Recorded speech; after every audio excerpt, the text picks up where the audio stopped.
when you're feeling all alone. Only you to hold your own. No one there to help you. Only there to hold you down. So stop. Don't beat up yourself. 'Cause it's everyone else. So don't look down. Look up around. 'Cause you are better.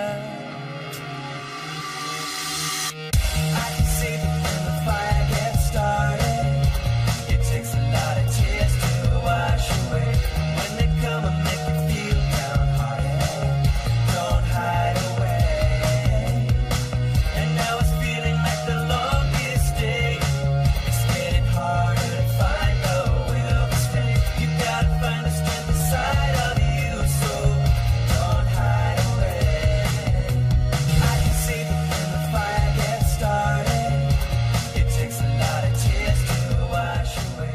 When they come. Well, hey there, folks. I hope you're doing great wherever you are in the world today. Welcome to another episode of The Battles We All Face, helping you get from where you are to where you want to be. You can do it with your family, you can do it personally, you can do it professionally as well, but wherever you are, this show is the only show that's really going to help you move forward in progressiveness as well. Today, folks, we are talking about a subject that affects pretty much everybody on the face of the planet. Many organizations are around that are trying to give guidance on it. The only problem is that many know nothing about it, how it is, how it originates. That's what we're going to uncover and unpack on today's show. All about bullying in schools, in business, in relationships, and in other areas of our life. What not to do, and also right at the end, what to do. But make sure you don't skip ahead. But before we get there anyway, I want to welcome my wonderful co-host onto the show to help really pick my brains and to pull this conversation apart. So I want to welcome Joe. Hey, Joe, how are you doing today? Good. How are you, John? I am doing great. The first days of spring is now here, or are now here.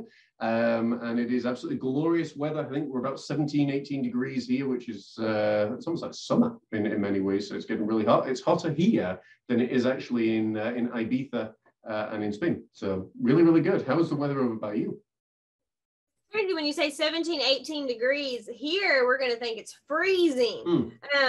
Because it's completely different system for you guys. So I think it'd be like, whatever it is for you guys, it's probably going to be a little bit less here, I would imagine, maybe around the same. I don't know what it is in the transfigure. Right.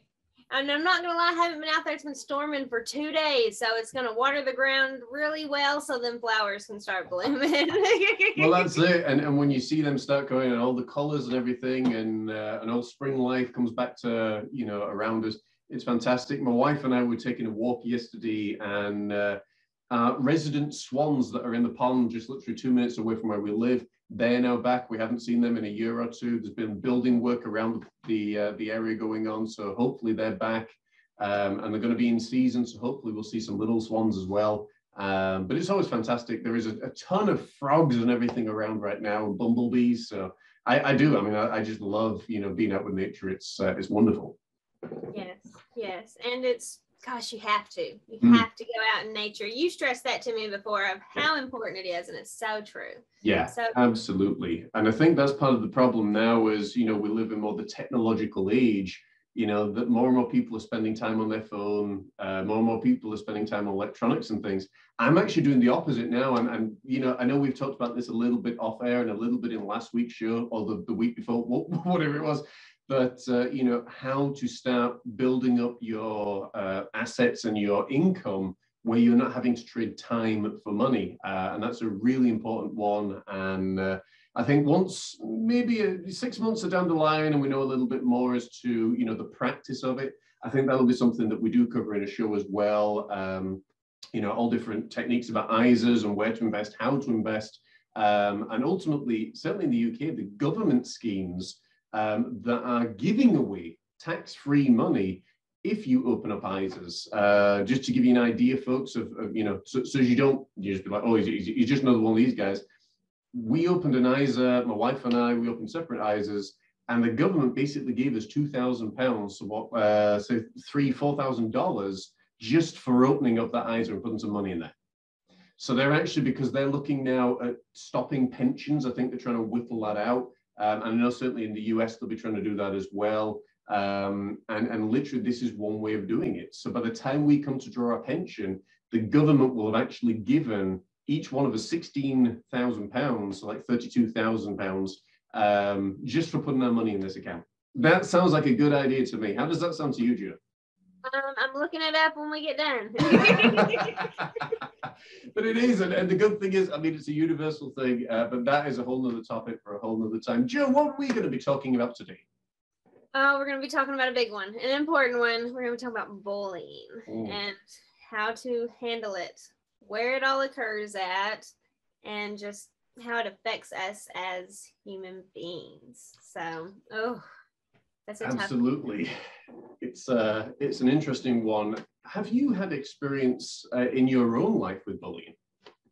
Well, yes, just like everyone else, I was bullied as a kid, and still as an adult. I had someone try to bully me the other day, you know. Yeah. But my daughter now is who is having to deal with it and move through it, and so as a parent, I'm trying to figure out how to help her do it in the proper way, because sometimes parents are just like, And it's a conditioned natural reaction almost. My dad was exactly the same, and I do, obviously, we'll talk about this at length, I'm sure. His reaction was, well, if someone bullies you, you punch them in the face and they'll never do it again. It's probably one of the worst things you can actually teach your kids to do. And we'll talk about that as to why. But it is almost like the automatic response that so many parents give, and it's almost out of anger. Someone hits you, you hit them back. That is, an eye for an eye kind of thing. But it's not the response that I'm probably going to give today. I do want to offer a different approach as well. But like you, I mean, I went through bullying, in primary school, in secondary school as well, and it isn't fun. It really affects you mentally, and then obviously as a result affects you emotionally and physically. You usually stop eating, you don't want to go to school, your confidence starts becoming knocked and shot and everything else. And it does. I mean, that is one of the main things that can lead to, certainly in my experience, the PTSD, the DPDs, all the mental health issues that are going on. And that can take a long time, certainly, to recover from, for sure. It can take you 30, 40, 50 years, a whole lifetime. To deal with those issues. I still deal with them sometimes of like, oh man, just the self-conscious issues with it that come along with it. I just wish everybody could love one another and get along, but the simple fact is that's not going to happen. And again, I think that's partly due to because how people are conditioned. So I want to throw to you a little bit, Joe, because obviously being a parent, you see this stuff a lot more than I do. No, I'm no longer in youth ministry, but I still look at things from a psychological perspective and social science perspective. But I've got somewhat of a statement that actually, because this came to me the other day after we had been talking, and I just want to make sure that I cover all these things. So folks, get a pen and pencil. If you know people that are needing this information, that are struggling, that have got kids, make sure, because this is going to be something that's a very different perspective that hopefully can start to turn about a little bit of change. So, Joe, what is your experience as a parent, obviously, of the school system, how bullying is managed? Is it being managed? Is it not being managed? And what are your thoughts? Well, the most that I have witnessed it being managed in the school system is, banners being put up saying don't bully. For instance, my daughter's had to stick up for herself at school because a teacher would not do it. But then sometimes it's the teachers that are doing the bullying as well. And so if you have a teacher that's a bully, why would they stop a child that's a bully? They might even go as far as to encourage it. Or to put down the other child. And so I don't see that it's handled properly at all. And the world around us, like you said, it trains, especially children now, to put people down, to have that judgment in their mind when we shouldn't be judging at all anybody, because we all come from different walks of life. I think that's, absolutely true. And I think we talked about this on the first show. When people judge, it does one or two things. It doesn't make the person, it reveals them, and it reveals their character and how, to a degree, toxic they are on the inside. Because again, whatever you're feeling on the inside is going to manifest on the outside. But the second thing is as well, when people are judging, from a physical point of view, they're actually judging people's DNA and cosmetic setup. So basically, I mean, how dumb is this? But when you actually break this down and you understand as to what people are judging, it would be like saying, well, you don't look as good as I do, so I'm going to bully you for it. That's basically, your DNA, your atomic structure hasn't been as formed as well as I believe mine has been formed, so I'm going to pick on you for that. And when you actually realize that, you realize, well, first of all, you really don't. Second of all, you realize actually that, the area of the external that the bully's focusing on is not the area that it should be focused on. And the area that should be focused on is the internal, and their internal is really ugly. And when someone's internal is really ugly, that doesn't paint a pretty picture. And that's oftentimes, why people are bullying and anything else. Is there anything that you want to add to that before I get into almost a little bit of thoughts that I've been having? Well, and I'm so interested about the thoughts because I've heard a little bit of them, but not near as much as I'm sure that there is. But you're right. We're supposed to look at inward at every situation, to ourselves, to everybody else, because like you said, it can be the most beautiful person on the outside, but if their inside is we'll say ugly, just it makes the outside ugly as well. And that's why we want to teach ourselves and our children to not focus on the outward, but to focus on the characteristics and the qualities that the person has. Definitely. Absolutely. I think that's a really good number one takeaway for this show.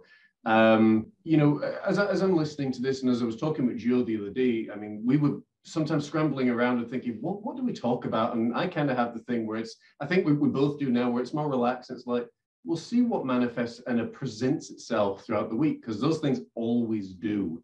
Again, you just got to know where to look for them. And this was a topic, obviously, that Joe felt very near and dear to her heart.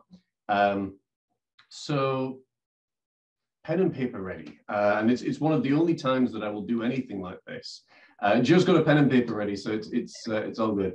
But this in some ways sparked off a number of different ideas and some projects that I'm going to be working on, I think, over the spring, summer, and autumn. And I suppose the first thing is schools really need to stop focusing on really what doesn't matter, and they need to start focusing on what does matter. And what I'm about to say is a pretty bold statement, folks. So, bear with me. You'll understand why I'm saying it. They need to stop focusing on the LGBTQI stuff. They need to stop focusing on people's mental health issues that are going on. They need to stop focusing on identity. They need to stop focusing on training people to be workers. I'm not the biggest fan of Gary Vee's spirit because of how he puts things across and everything else. But something he said the other week that, again, I was divinely meant to see, and I did, really caught my attention. In school, people are taught how to be workers. They're not taught how to be free thinkers or entrepreneurs. They're not taught how to manage money, how to run business. They're not taught how to get a job or create a job. So in essence, the school system is really, really failing in this, okay? And that is the whole reason, believe it or not, that you go to school, is to get an education, to have a broad overview of the world, and then to be of value in the workplace. The reason that I say people need to stop focusing on all the aforementioned stuff is because the one area that they don't focus on is the one area that they do need to focus on, which is this whole self-management stuff. The reason for bullying across the globe is because people are not taught how to manage themselves. Children, babies, are not taught how to manage themselves. We were talking a little bit before the show began, that if someone punches you, the natural response is to punch them back. And people think that is the answer. And as was explained to Joe a little bit the other week, we'll talk about this a little bit later on the show, if you do that in business, then you can have 4 or 5 of the boss's best friends, turn up after work, and that doesn't end well. And then the day after, and it ends up being in a war and so many other things. So kids are taught how to go to school, how to think like a worker, and how to think with a very straightforward thinking mind. They're not taught how to do yoga or any form of self-mastery. Now, yoga means unity. That is the literal translation of yoga. It means you are in unity with all that is going on around you. That includes the people you go to school with. One of the biggest issues that we're facing now around the world is spiritual teachers have literally filled up social media and basically messed it up for everybody else, because a lot of the spiritual teachers that come out there, in my opinion, are about as further or far away from divine spirit as physically imaginable. They've probably never encountered divine spirit, but they just thought, oh, this is a good business. This sounds like fun. I can talk about this. And that is one of the biggest issues that now, certainly in the United States, certainly over here in the UK, that a lot of people meet with spiritual teaching with skepticism. We're not talking about spiritual teaching. We're talking about knowing yourself within. Let me clear this up for you if you're watching with your son or daughter. Really simply, you are not your sexual gender identity. You are not even the person you identify yourself as. You are not your mental health disorder. You're not your physical disorder. You are none of those things. You are an amazing, divine, spiritual being having a temporary human experience. You're something more than all of those things. All of those things are things that you do. It's not who you are.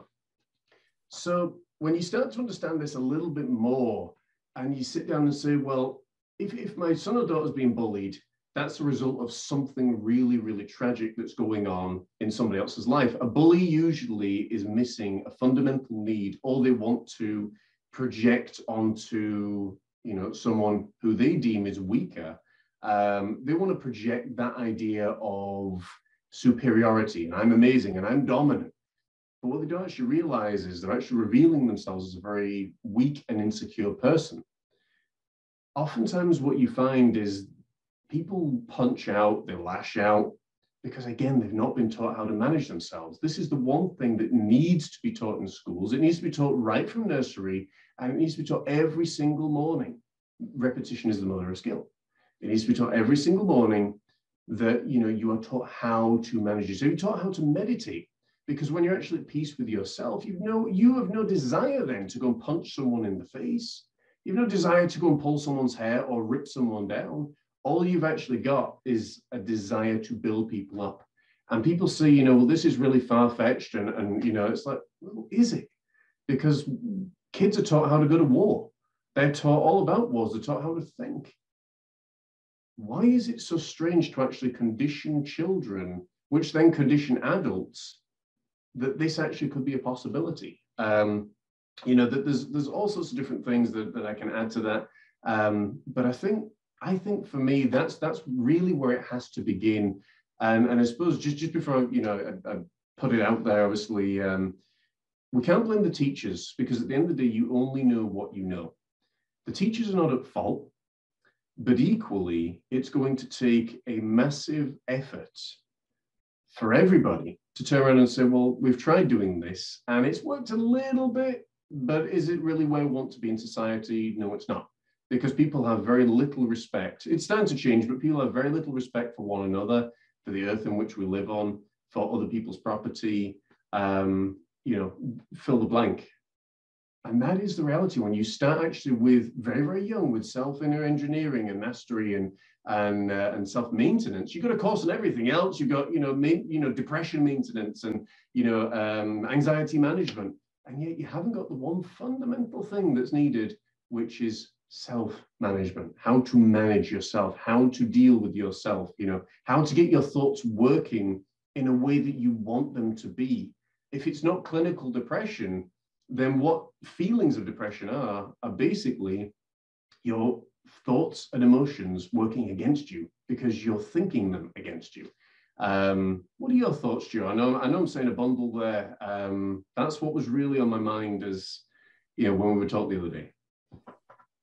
That's all absolutely correct. I mean, it's all completely correct. We only know what we know. We don't know what we don't know. That is a big one. Now, if you know you don't know, then you're at fault. And if you don't go try to figure it out. I can't remember the saying, but I'm definitely gonna look it up because I used to get it told to me all the time. You think I would have it instilled by now, but teaching our children, for one, to meditate is huge. To just center themselves, to calm down, control their emotions, because even with my daughter, you know, she reacted rather than responded, and that's a big one. And that causes even more issues, especially when it goes into bullying and so on and so forth. And there's still issues there, you know. It's like, what do you do? How do you handle it when you've approached it in every way other than the, okay, go handle it type problem? You know what I mean? But a lot of it is, do we teach our children to just ignore it, tune out the noise, and in a way, I hate to use the word feel bad for that individual because they feel the need to do that. And now let me be clear, she is in this situation because she stuck up for another little girl that was being bullied. And so then if that happened, now she's never going to stop sticking up for people, but what if some people do?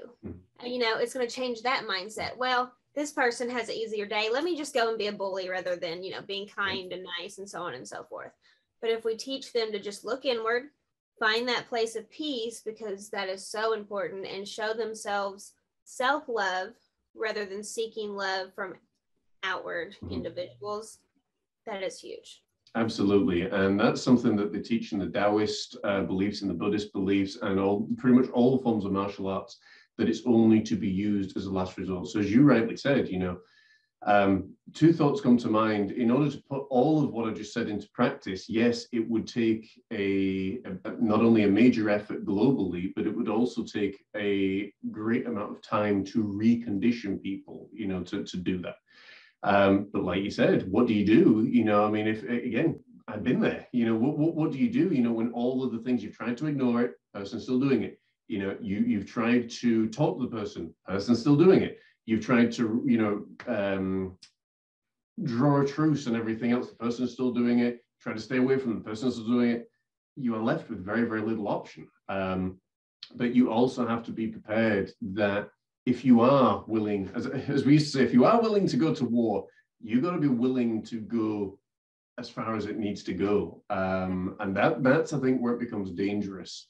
And that's, I think, my concern, especially nowadays, because it seems to be obviously now that people will sue one another, you know, basically in preschool.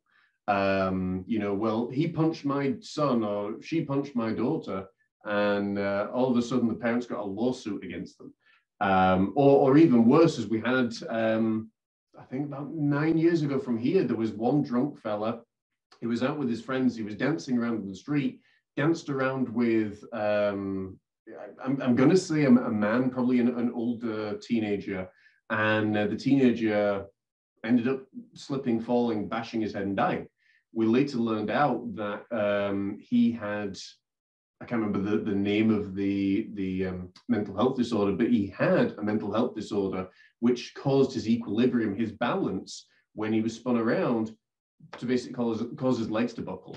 Now, that's an extreme case, but something so simple as going out for a night out, and that, I think that boy actually was charged with manslaughter. You know, it wasn't premeditated murder or anything like that, but that's how severe, you know, some of these things can be. So I think, you know, like always, I like to explore, you know, different areas and different ideas before, you know, prescribing a thing.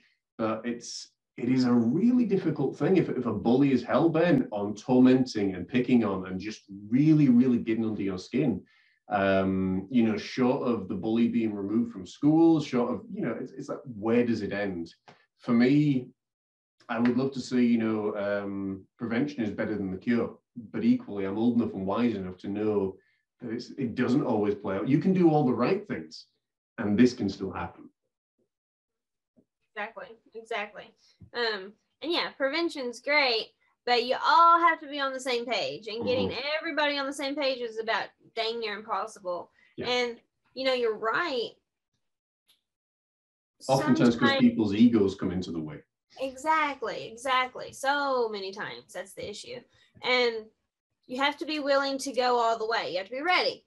to go all the way, always, if you choose to take that route. And so, and who's to say that's to even stop it? If we're honest, you just might have hurt somebody temporarily, and then, you know, so on and so forth. So a lot of times I feel like if you just, and I've seen this happen, somebody literally get punched and then look at them and say, is that all you have? And that person was so shocked that was their reaction, they didn't know what to do. And so maybe, now, is it really making that statement? Because sometimes they'll come back with more. So you gotta, you know, but can we find a way to shock them to where they realize, oh, that's not as cool of what I'm doing as I think it is? Yeah. I mean, for me, you know, there were times, certainly when I was younger, you know, I was not the biggest of kids. I had great stamina and I could run, but I was not the biggest nor the strongest. But what I realized was I could read people very well. So when you can read someone and actually say, you know, and this may seem really horrible to some people listening to this, but the old phrase of, you know, keep your friends close, your enemies closer, you almost try and befriend those that are bullying you. But you're doing it so you can read them. And in reading them, you find out that they're being abused by their father, or they're being neglected by their mother, or they haven't had a square meal or a hot square meal in 2 days. You know, and you start to realize actually why they're bullying. When you understand why somebody's doing something, my goodness, you're lethal. I think it was Elon Musk that said, you know, if you can read, write, and you can speak, you're lethal. I add to that if you can also figure out and read people, because that's where you really get in deep. And I never ever needed to lift a finger against somebody because I didn't want to be punched. You know, that was a simple thing. I did not want to be punched. But the reality was that if I could read somebody and I could understand why they were doing something, then all of a sudden that's the thing that shocked them, because I exposed them. And that will do one of two things. They'll either come at you like a raging bull, or they will back off completely because they now feel scared, because they realize you've got a power that they cannot tap into, they cannot attack. But the reality is, I mean, you know, bullying, you know, you can have as many campaigns out there as you like until you get to the root problem that's there. And this is something, as I say, that I do believe that I'm going to address in an upcoming book, because I honestly think, and I know it's not part of today's topic, but I think poverty is one of the biggest reasons that people bully, because they see, you know, their schoolmates or people they know at school, even if it's not a friend, but they see them doing better than them. So they want to bring them down. They want to attack because they look at the crummy houses that they live in. They look at the crummy family that's around them. They see the hurt and pain that's there, and they want to lash out. That's one of the biggest contributing factors. You know, that you know, from a social sciences point of view, that's not just me saying it, but that's one of the biggest contributing factors to why people bully. And again, once you can understand why somebody does something, it does make it a little bit easier then to try and deal with the situation. Any further thoughts, Joe? No, you're exactly right. And, you know, it's just thinking outside the box, not taking the average or the usual methods that obviously are not working. What else can I do? Let me step away, take that little second step back, evaluate the situation, and see if there's any other methods that can be addressed and turned towards. Is it always going to work? Nope. Could that person literally be a pain in your hiney for years? If you're forced to go to school with them, they could be, you know.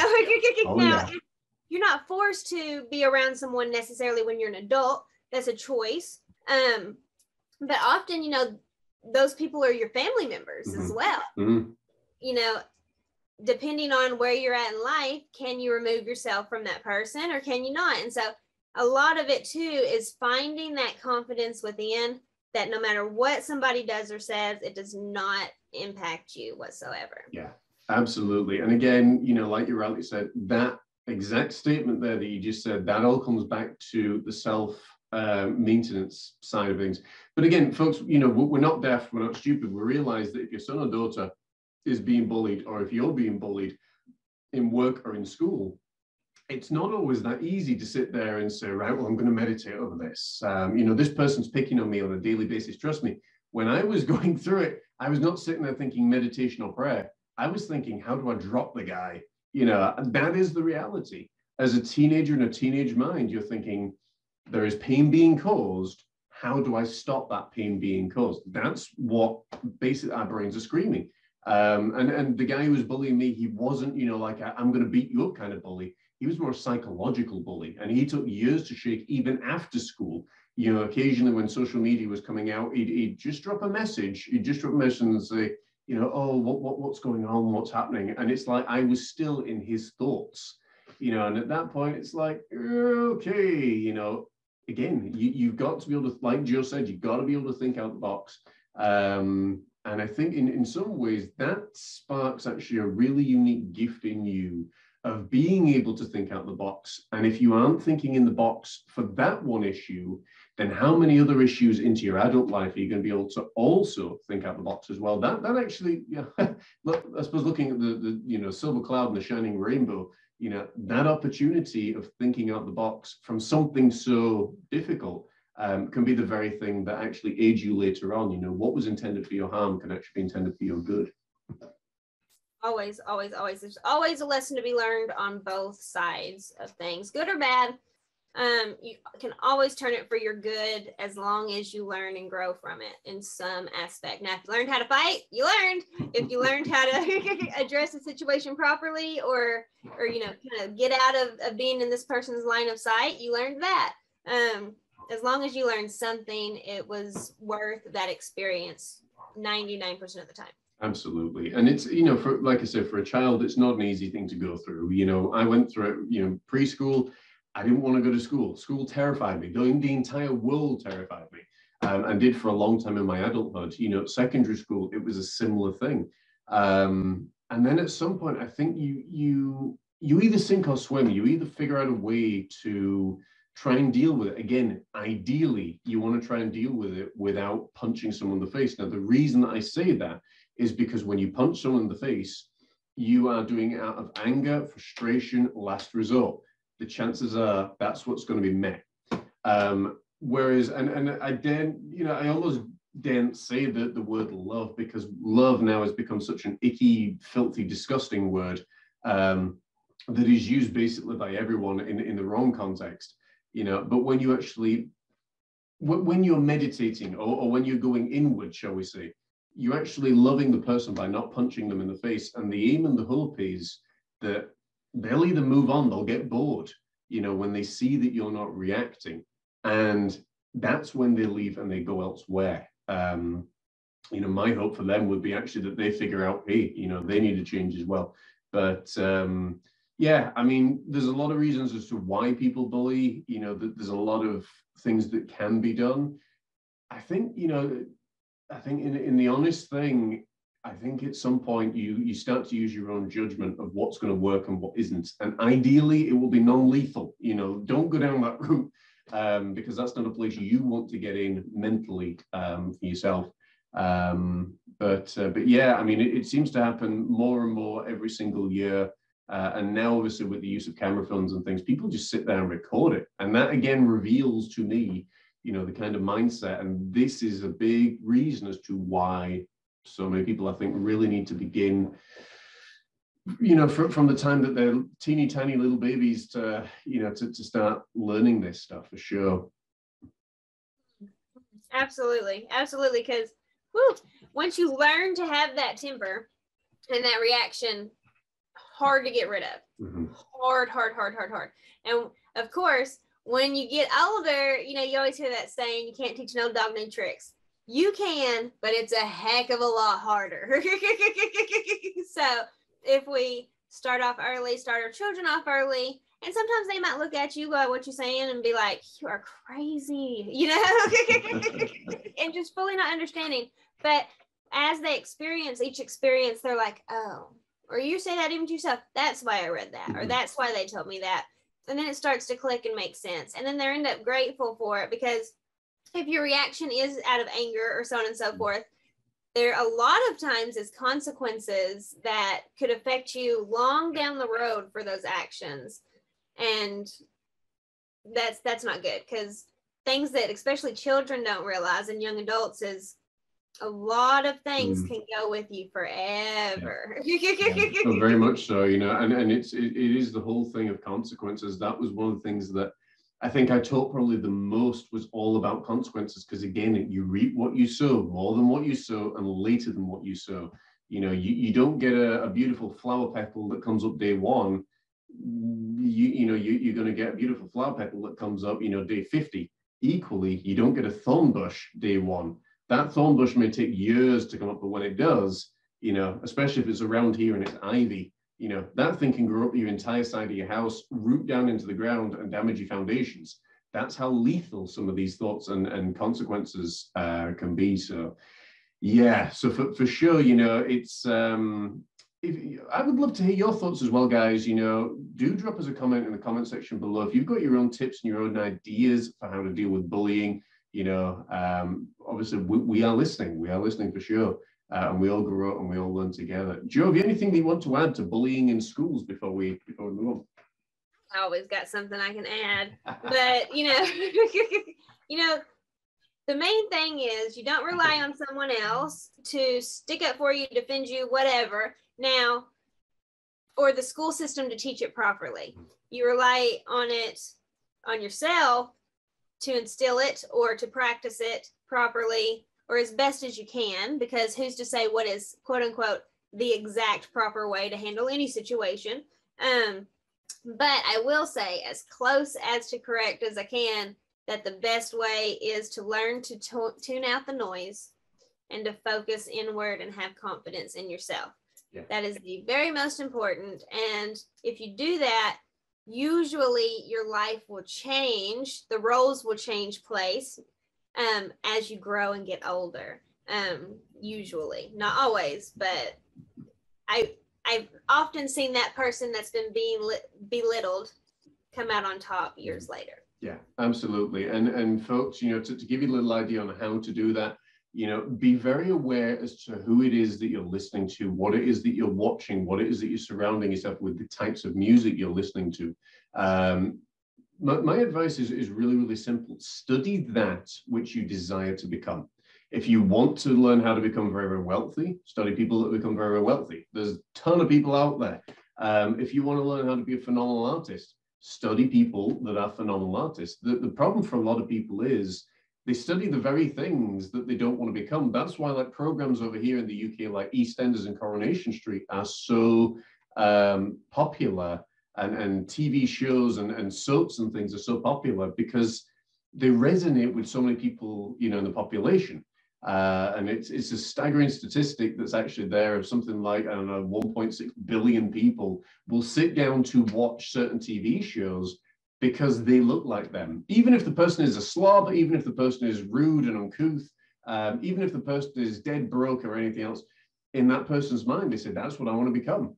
And that's why, again, people always, you know, people often say, well, John, you know, you're really serious about these things. It's like, well, why would I put into my head something that I didn't want? You know, I have a very good imagination. It's a very dangerous imagination. It's a great gift, but it's also a very, very dangerous weapon. And I sit there and I'm like, okay, what do I want to become? You know, what is it? Who, you know, what and who is it that I want to be? And out of that, that's what I study with my life. And I would encourage you to do also the same. But as we move on, obviously, to bullying in business, this obviously talks about work, and this talks about the workplace, and even entrepreneurs and working for yourself. Yet, folks, we are not excluded from this. And bullying in business, bullying work is pretty much exactly the same as being bullied in school, someone else trying to dominate their authority, or someone trying to pick on you. Joe, I know we've talked a little bit about this. Is there anything you want to share with regards to experience in this area? You know, before I was an entrepreneur, or whichever way we want to refer to it as, just working for an employer, I was bullied there. Now, a lot of times I believe that you're being bullied, especially as an adult, because they see something that you're doing better than them in some way, shape, or form. And that's the only way that they can get to you. And I let them get to me every day. I'd go in happy, leave miserable. And then now, doing what we do, even now I still at times will get bullied as well, or at least attempted to. But and to an extreme, they take it to a whole nother level. On social media, there's no lack of extremists, let's face it. I tell you what, it surprised me, without going into too much detail. But, you know, again, that's where the surprise can come into effect. So I had my close friends to address the situation that these people were not aware that they were who they were, I'll put it that way, and quickly pulled back when they realized what they had really opened up. Oh, yeah. And so a lot of times the surprise, I believe, can work. But even if that wouldn't have worked, I just would have had to been like, it is what it is. Say what you want. You're not going to affect my career, and I wish you nothing but the best, you know. Yeah, absolutely. Because at the end of the day, in doing that, I know it sounds very cliche and very, you know, new agey kind of thing to wish your bully the best. You're not wishing it for them, folks. You're wishing it for yourself, because you don't want your mind consumed with junk and garbage. And let's face it, you know, if you're running, you know, business that you want to see succeed and thrive, or if you're just starting up, like many of people watching this are, you know, the reality is your mind needs to be focused all the time on how am I going to run this? What do I need to do? How do I build this up? You don't want to be sitting there thinking, my goodness, I hate this person. I want, you know, nothing but the worst for this person. You know? So you've got to be really careful, obviously, around your thoughts. Bullying in the workplace, folks, is something that happens a lot. And like Joe rightly said, it can be, you know, because and a lot of the time, in my experience, it's been through the boss or through management, because they see you doing something really well. Now, if it's in a bigger organization, what they're actually seeing is, wait a minute, this person could potentially take my spot at some point. So for example, if you're in marketing, you know, you're usually working with 5 or 6 different people in a small organization who are marketers. In a bigger organization, you could be working with 50 or 100 people that are marketers. Every single one of them wants the top spot. Every single one of them wants to be employee of the month, because with that comes bigger promotion, bigger cars, you know. And the sad and stupid thing, again, on how people have been conditioned, is they're not bothered who they step on in order to get there, stay there, and maintain that spot. All they're bothered is, I want a big car, I want a big house, I want this, and this is the way to get it. And I think I've shared stories before, either on this show or certainly, Joe, you and I in private, you know, we've been talking about this. The second organization I went to work for, now defunct, unsurprisingly. But again, it was exactly the same thing.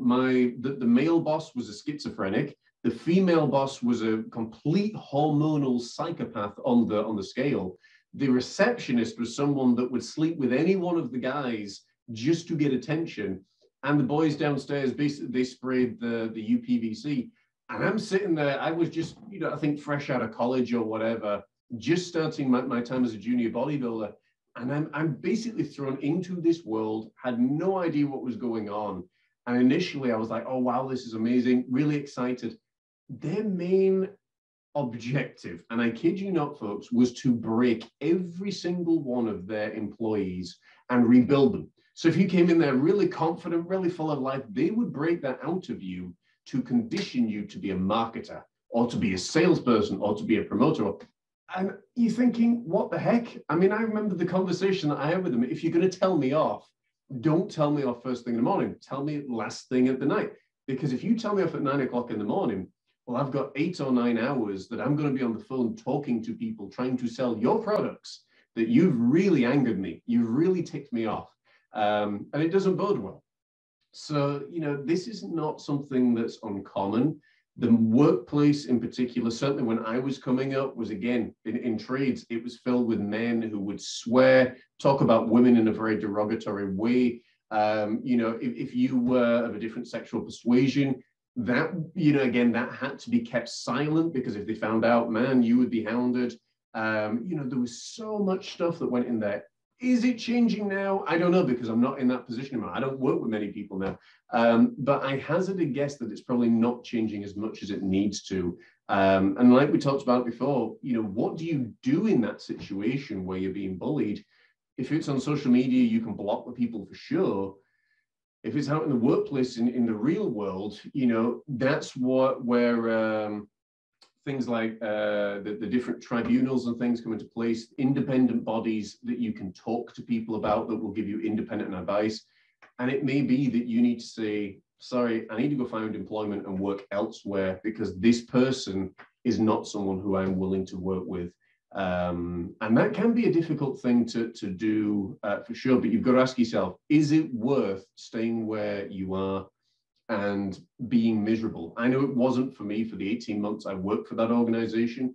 And I hated it. I hated it every single day. I worked in the most beautiful landscape in Home Firth, which is in the sort of the West Midlands of England, last of the summer wine country, as they call it. And I worked in the middle of a forest, with a beautiful stream outside my office. It was incredible. But working with the people I worked with, looking back now, I'm like, I learned more how not to run a business than I did then. What are your thoughts, Stuart? How do you deal with these issues? Just like you said, is it worth it for me to stay there? Now, whenever I did work for this specific, company, I had made up my mind that nobody was going to push me from there. And so whenever I would hear that, it would push me to shine even more. So the more that I heard it, the more, and I hate to use the way rub it in, but if you want to reach me, you're going to have to work a lot harder than try to bring me down. You know what I mean? So that was kind of the way that I thought of it in that aspect. But two, I want to say that, and even with my daughter now, if you really pay attention to when you're getting put down and you're getting bullied by, we'll just say, one specific person, if you pay attention, usually right after a person will come by in your life that'll try to bring you back up. Mm-hmm. So for every negative, there's usually a positive that comes around, but are we going to be focused so much on the negative that we don't see it when it comes? And so you just got to just stay focused on the positive. I know it's hard, but it's always going to come back around to shine, always. And that really hit me a minute ago. I was like, wow, it is. I mean, it's really true. I can speak honestly for myself that I was so focused on the negative when it's going on, because it isn't nice. It isn't nice when you are, going to work and it's that feeling just of sickness and horror of, what do I do if I see this person? What do I do if, or what do I do when I see this person? You're going to see them. It is a very uncomfortable thing. And, I think on the previous season of this show, when our previous co-host was talking about it, the way that I kind of surmise it is we are cogs. If you are an employee, we are cogs in a machine that is designed to make the machine work. We are not there to be abused verbally, physically, mentally, emotionally, spiritually. We're there essentially to make a living for ourselves and to make the organization a living. In all honesty, I wouldn't be bothered if I didn't speak to the boss or any of the other staff, because I knew why I was there. Perhaps my personality just didn't gel well with other people, and that's okay.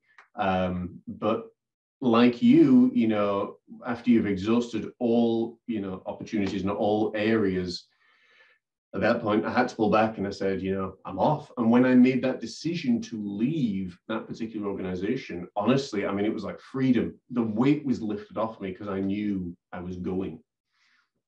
Absolutely. Absolutely. Now, I think too, and I know that you've covered this before on how to change your focus, but I think it would be important just to kind of remind them, because you have a special way of doing that you've done it for me before, where I'm just like, literally 5 seconds, I feel totally different than how I felt before.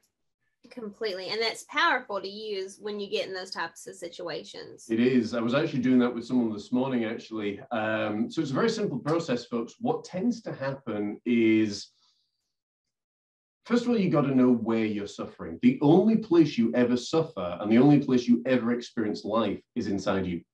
Like right now, you're watching me, but your eyes are watching me inside you. You're experiencing my voice inside you. Everything is inside you, okay? So you only ever experience pain and suffering through your memory, through your imagination.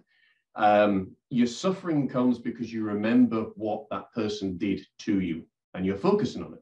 Your imagination, as we've talked about in the book, The Battles We All Face, it's exactly the same with anxiety. It's literally, our imagination is what could be, our memory is what has been, the imagination is what could this person do to me? And these are the situations and scenarios that we play around in our minds when we don't take charge of our mind. I did this for years after I left the employment, okay? So I can tell you how toxic it is. So it's a really simple thing.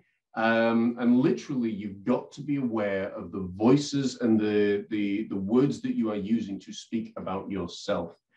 So, for example, if you're sitting there and you're saying, well, you're worthless, you're pathetic, what they say is absolutely true, you're a disgusting human being, you're useless. Guess what's going to happen? Your energy levels are going to plummet. You're going to plummet faster than the stock market in 2008. Let's put it like that. You are going to feel so miserable and so worthless that, man, it ain't even funny. But equally, if you flip it around, and I don't do this experiment much with people now because I actually realize how powerful it is, and it really brings people down.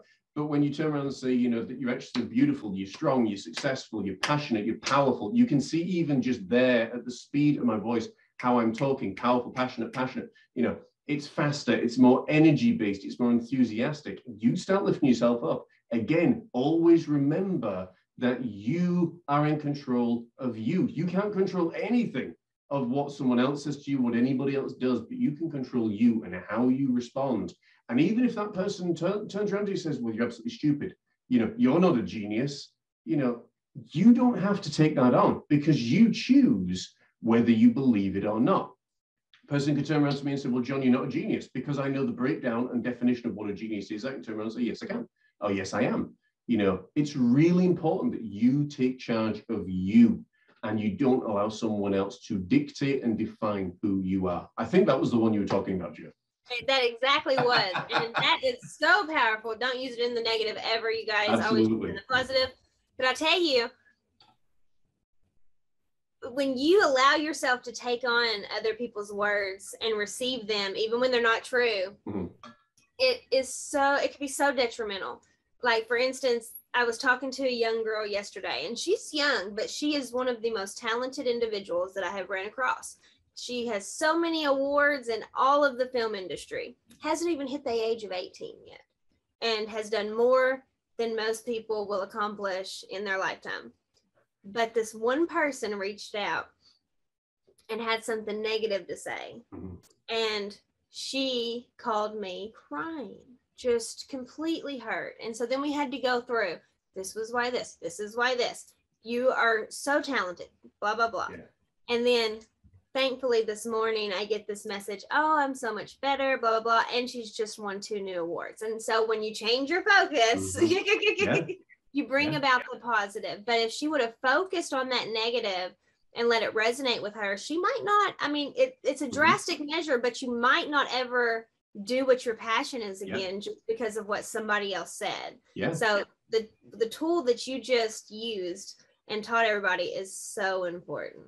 I think, so I was just going to say, I think it goes back to, it needs to be taught in school how to do this, how to notice when you're about to lose, your nut. Because again, that's a sickness. We've got a tool on that. I think actually that's in the book as well. On it's the traffic light system. I think we talked about that before. Green is for I'm feeling amazing, feeling wonderful. Right up to brown, which is about to explode, have a severe meltdown. But again, being taught, you define who you are. For years, and Joe, I think we've talked about this before. For years, I was defined by other people that I couldn't write, that I was a really nice guy, believe it or not, but I was never going to be anything unique or special. That is how I was defined actually by my school, by the educational board, by, anybody that gave a report. And I believed it for years. So for years, I went for part-time mediocre jobs, even though I had in my mind, my dreamy little mind, that I was going to be a bodybuilder, which I did, that I was going to be a musician, which I did. You know, and then I got into youth work because it was almost like a safe job, you know, and that's all it was. And then a few years went by and I was like, well, I want to start opening my own business. I want to start running my own business. And, you know, I started gradually to ignore more and more of what people were saying about me, because I think we covered this last week. I can't change the public perception of me. If they have me down as, my goodness, this guy is a self-righteous a-hole, then in their mind, that's who I'm going to be. And I'm not going to spend my time trying to change that. Equally, if they listen and look and take the time actually to get to know the teaching, get to know me, they may realize actually there's a lot of depth and a lot of insight that's going on here, because this is hopefully the real deal. When I started realizing that, I was like, I need to start driving forward with who I am and what I want to be. When I became an author, my wife initially looked at me like, you've got dyspraxia. I was like, I don't have dyspraxia. My body may have dyspraxia, but because I'm not my body, I don't have it. You know, when you're operating more out of the spirit, you know, then you start to realize there's a whole untapped area here that people are not tuned into. And again, limit themselves by. There are millions of people, billions if not, that have $1 million ideas that refuse to act upon them because they were told in school, you'll never make it, you'll never do it, and they chose to believe it. Me, at school, apparently I had a hard time listening, and I only listened to really what's worth listening to. Still do to this day. So yeah, but certainly bullying in business can be a really difficult thing. Joe, have you any thoughts or tips or steps on how someone can look at dealing with bullying in school? Oh, sorry, in business, in the workplace? Business, you know, it's just follow your own path. That's mainly but it's so much easier said than done. Mm-hmm. But once it really resonates within and you really grasp it, then it's truly not that difficult. When you realize that certain people are there to push you, that's their purpose in your life, is to push you to go a different direction, to push you to work harder, to push you to make you stronger. Like we said, there's a lesson to be learned from every situation. But again, it's not easy to remember because we rely so strongly on other people's opinions. And I still suffer with this, not so much in the workplace, but like I said earlier, more so like family and so on and so forth. And that it's a little bit different to separate yourself from, but to realize that everybody has a purpose in your life, that they're only there for a season, whether that season is 10 days, 10 years, whatever. But when we realize that that season has been fulfilled and it's time to move on, we have to not be afraid to take action, to move on and to stay strong and confident in our abilities to move along our path. That's what it all really generates and goes down to, is having the confidence in yourself to move whatever direction you need to, no matter what, and not relying on other people's opinions, because Lord, if I completely relied on everybody's opinions, that's it. I mean, you find, you know, going through life that, you know, you come to know the opinions that are worth relying on, the opinions that you value, because it's usually by people that have done what you want to do or are doing what you want to do. You know, again, would I ask a non-artist opinions on my artwork? Probably not, because they don't have a clue about brushstroke technique, you know, shadow tone, all that kind of stuff. Equally, never once asked my opinion. Well, that's it, but yet people do. We had art students that did that for years. And eventually I would ask them, I say, is your sister or brother or husband or wife an artist? Do they know anything about art? And they would turn and say, no. And I'm just like, then why the heck are you asking them? You know, it's simple as that. One of the teachings that I heard years ago, and this came back into my mind, so hopefully this is going to be a benefit for someone before we move on, is when you start to see people as, you know, divine spiritual beings, you actually start to realize, I don't know, something really changes. And I think people sometimes assume roles almost. So just looking back now, so I'm not bearing any, you know, ill will or grudge towards any of my bosses or previous people I work with. It's almost like, you know, this person had you know, we'll call him Bill. Bill had a conversation with God or the divine spirit and said, you know, I want to assume the role of a psychopathic lunatic you know, to teach John how to deal with these people, you know, how to actually be a little bit more compassionate, how to be, you know, a little bit more understanding and empathetic. And I'm willing to take on that role for 18 months. And the same with, you know, Frances, you know, we'll call her.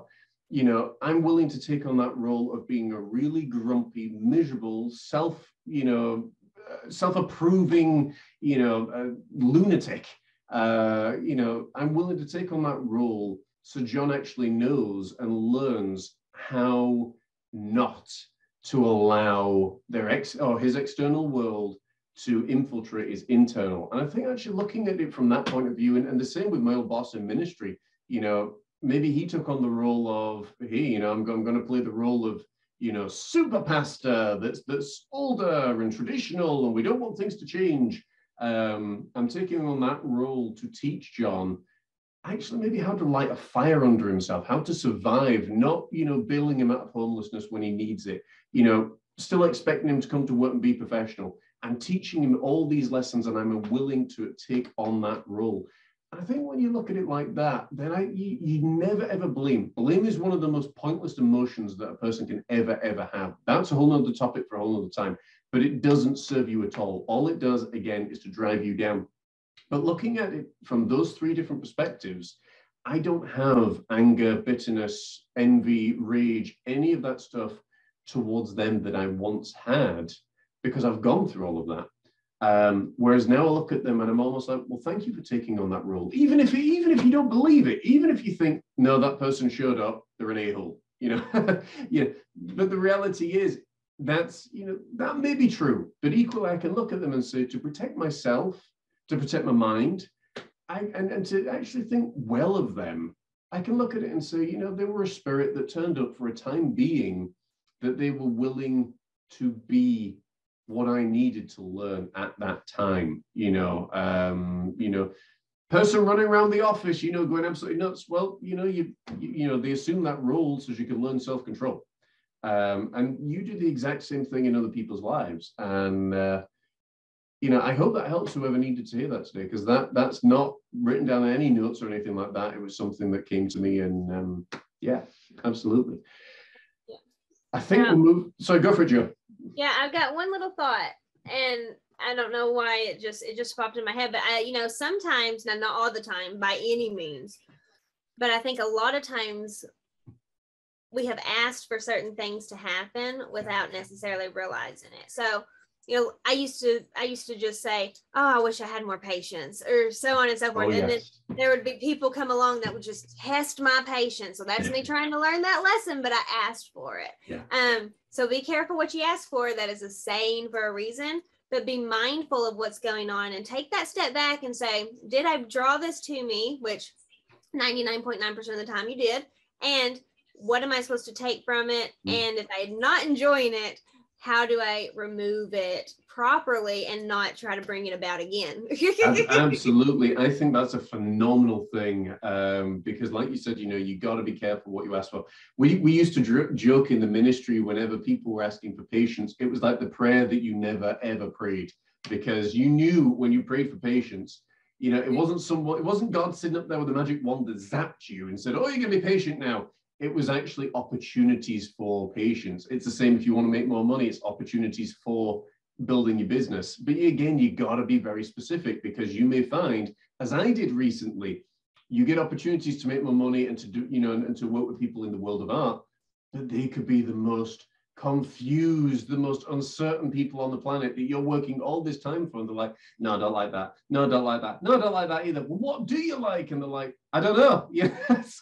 Be very specific as to what you pray for, what you ask for, because otherwise, and this is part of the reason I think that a lot of people attract to themselves the kind of people that they don't want in their life, and also the kind of work and jobs as well. Yes. So if you say, okay, I want to be tougher, or if I want more confidence, you're going to have people come around that's going to test that toughness and is going to test your confidence in yourself. So, yes, I'm glad I thought of that. Yeah, absolutely. You know, a wonderful divine thought. But equally, don't go the other way and you know, say, you know, that you really want to be richer, but you're going to be praying to be poorer. it doesn't work in that way. You will find yourself, with opportunities to be put. But yeah, that's absolutely fantastic. Absolutely. Joe, where does that bring us to? I think we're moving on to bullying in relationships, I believe. Oh, yes. That's You want to start this one? of course. No, I'm just kidding. Yes. So bullying in relationships. It can be in any type of relationship, we'll say, whether it's with your kid, whether it's with, your significant other, so on and so forth. We'll focus right now, I guess, on the significant other side of things. It can be so detrimental, just like anything else. And, I hate to admit, I've experienced this one too. And I don't like being able to throw my hand up on each one of these, but again, I allowed it to happen. So if you find yourself in a relationship where that significant other is putting you down, making you feel like crap, excuse my language, but compared to some shows, that's really polite. So if they are doing anything but lifting you up, it can be a form of bullying, whether it's mentally, physically, it doesn't matter. But it all plays a long role. So you have to ask yourself, just like you said, why am I in this situation? Why am I allowing myself to be in this situation? And how is it affecting me now and down the road? And then if you have children, how is it impacting them to even watch it happen? Because then that's what they expect to find in a relationship when they reach that level. And so it doesn't always just affect you. It affects everyone around you, but it takes you having the confidence in yourself to remove yourself from that situation. Is it uncomfortable? Very much so when you have to take that step. It can be. Never is a person going to say, okay, go do it, bye. No, it's not going to be that easy, even though, it should be. But why did you allow yourself to get in that situation? That's what you really need to take away from the entire situation, so you don't allow it to happen again. And you can find really what you're looking for. And that's an even balance to where you lift someone up and they lift you up as well. I think that's really, really good. A couple of things that we found actually through the battles we all face in mind, body and soul mentoring is the amount of people, and sorry to say, but it's usually female, that come forward with issues like, they're trying to get the other person to change and they just want him or her, or both, I suppose, to be nice. They are trying to, what was the one that we had this morning? That was it, never feeling like they're enough. And again, these are all external things. And my response, because I like to try and get people to think for themselves and to work out the results for themselves. It's not me being cruel, but if I tell you the result, it won't mean anything compared to if you figure it out for yourself. And that's one of the biggest things, again, people are looking the external, they're looking about the other person rather than on the internal. Why did I attract that person into my life? And I think, like Joe, you were saying, it's about being aware.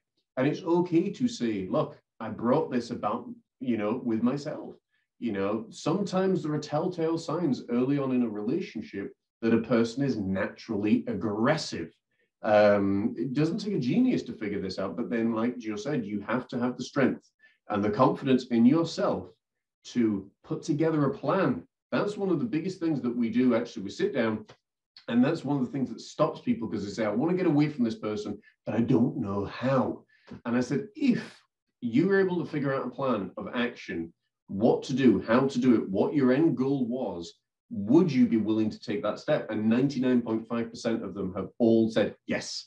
So we sit down and say, right, well, first of all, you've got to decide, are you staying in the house? Are you leaving the house? The second thing is, things financially. Are you bringing an income where you can actually afford to manage by yourself, or do you need to stay with a family member? What options do you have available? Are there children involved? Because obviously the children involved makes things a little bit more complicated.